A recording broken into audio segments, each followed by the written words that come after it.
एक बार एक छोटे से शहर में एक लालची आदमी रहता था। वह बहुत ही धनी था, लेकिन इसके बावजूद भी उसकी लालच का कोई अंत नहीं था।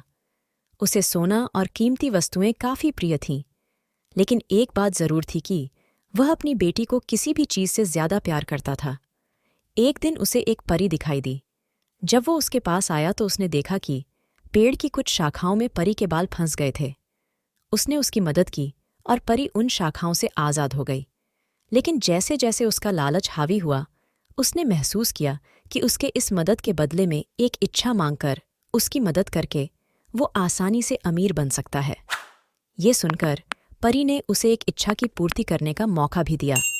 ऐसे में उस लालची आदमी ने कहा कि जो कुछ मैं छूऊं वह सब सोना हो जाए। बदले में ये इच्छा को भी उस परी ने पूरी कर दी थी।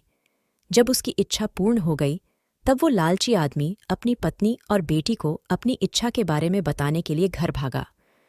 उसने हर समय पत्थरों और कंकड़ को छूते हुए और उन्हें सोने में परिवर्तित होते देखा, जिसे देखकर वो बहुत ही खुश भी हुआ।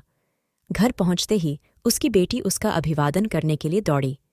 जैसे ही वह उसे अपनी बाहों में लेने के लिए नीचे झुका, वह एक सोने की मूर्ति में बदल गई। ये पूरी घटना अपने सामने देखते ही उसे अपनी गलती का एहसास हुआ। वो काफी जोर से रोने लगा और अपनी बेटी को वापस लाने की कोशिश करने लगा।